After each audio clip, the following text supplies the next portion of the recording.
गुजरात का सरदार बनने की लड़ाई आखिरी दौर में अब पहुंच चुकी है। इंतजार अब 20 दिसंबर का है, जिसके बारे में नरेंद्र मोदी का यह दावा है कि उस दिन उनकी दूसरी दिवाली मनेगी। 5 दिन बाद सच सबके सामने होगा, लेकिन इतना तो कहना ही होगा कि मोदी ने प्रचार के दौरान जुबानी हथियारों के हमले में कोई कोर कसर बाकी नहीं रखी है।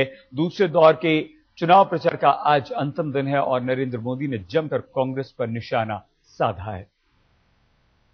તમે ટીવી ચાલુ કરો અને જોડેના રૂમમાં તમારા તાબિયાઓ રમતા હોય અને ટીવી પર નરેન્દ્ર મોદીનો અવાજ સાંભળે તો તાબિયા દોડી આવે છે કે નહીં?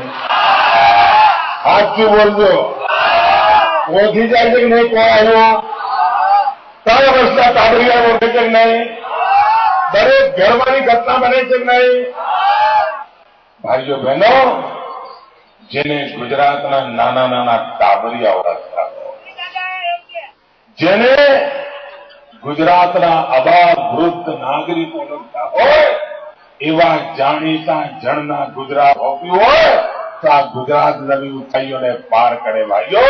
અને એટલા માટે હું આવ્યો છું, ફરી 5 વર્ષ માટે આપ મને ગુજરાતની સેવા કરવાની તક આપો। मोदी की सबसे बड़ी खासियत यही है, जानते हैं कि पब्लिक के बीच क्या बोलना है, कुछ ऐसा बोलना है जो दिल में उतर जाए और लोग वाह कर उठें। 15 દિવસ માટે ઘરે તાળા મારીને જવાના હો તો તમે તમારા ઘરની ચાવી કોઈ અજાણ્યાને આપીને જાઓ? જરા જોરથી બોલો, ખબર પડે। તમે કોઈ અજાણ્યાને ઘરની ચાવી આપો તો આવડું મોટું ગુજરાત અજાણ્યાને અપાય? મને અપાય તો? અને હું તો જાણીતો છું, બોલો જાણીતો છું કે નહીં? તમે મને ઓળખો છો કે નહીં? ગોળકાવાળા તો વધારે ઓળખે મને। मोदी अपने विरोधियों की बात पकड़ते हैं, फिर उसी बात में से काट निकालते हैं और वापस उछाल देते हैं। हमारा मैडम सोनिया जी आया था, क्या हस्या थे? हस्या क्या? मैं तो कहो हजू तो मैं नाम लीधु है। अरे भाई, एक कांग्रेस पार्टी ना राष्ट्रीय अध्यक्ष है, આપણે એમનું માન સન્માન જાળવવાનું હોય। આવું તમે મજાક ઉડાવતા ના ના આ ભાઈઓ બહેનો, આ સોનિયાબેન આવ્યા હતા દક્ષિણ ગુજરાતમાં આદિવાસી વિસ્તારમાં। એમણે સભા કરી તો સભામાં શું કહ્યું ખબર છે? એમણે એમ કહ્યું કે આ ગામમાં પહેલા મારા સાસુ પણ આવ્યા હતા, એટલે વોટ આપવાના? ના ના, મને તમે કહો ભાઈ, આ ગામમાં તમારા સાસુ આવ્યા હતા એટલે વોટ આપવાના? ભાઈ ના ના, હું એમ અહીં કહું કે ભાઈ હું તમારા સંન્યાસ આશ્રમમાં 3 વર્ષ રહ્યો હતો એટલે તમારે મને વોટ આપી દેવાના? એવું હોય કોઈ દી ભાઈ? અરે મારું કામ જો નક્કી કરવાનું હોય ભાઈ। આ બેન એવું કે મારા સાસુ અહીં આવ્યા હતા, ચૂંટણીમાં કોંગ્રેસ જીતાડેલો। कोई मुद्दों से या मुद्दों से कोई मुद्दों नहीं। कांग्रेस का शीर मोदी के निशाने पर है। यही वजह है कि मोदी अपने भाषणों से जब तब इसे शीर्ष शासन कराते रहते हैं। आज राहुल बाबा पधार्या છે। હવે જે ઘરમાં વડીલો ભૂલો કરતા હોય ત્યાં છોકરાઓ શું ના કરે? મને કહો તો ભાઈ, जो वडीलोनी हाली दशा हो तो छोकराओं होता है।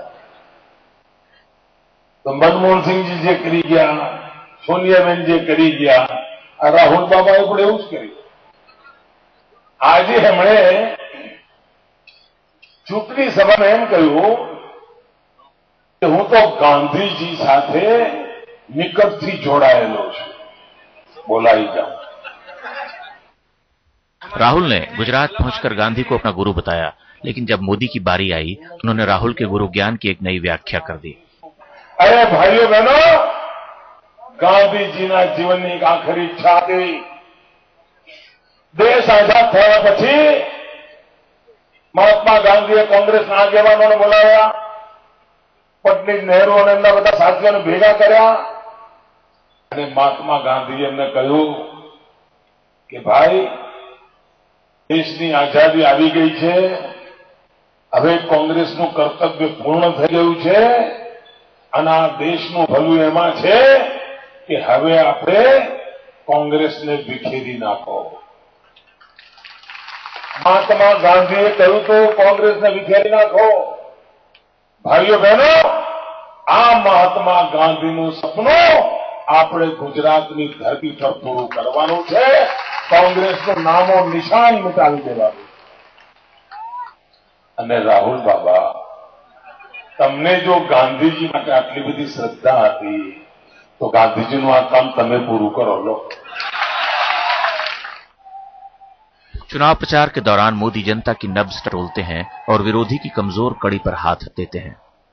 એમણે એમ કહ્યું કે કોંગ્રેસને વિજયી બનાવો, કારણ મારા પિતાજીએ લોકોના હાથમાં મોબાઈલ ફોન આપ્યો છે. Mobile phone.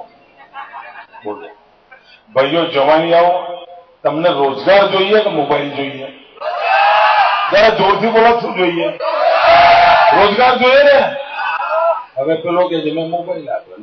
આ દેશના ગરીબને બે ટાઈમ ખાવાનું જોઈએ, રોટલો જોઈએ. આ મોબાઈલ બતાવવાનું બંધ કરો, મોબાઈલ બતાવવાનું બંધ કરો.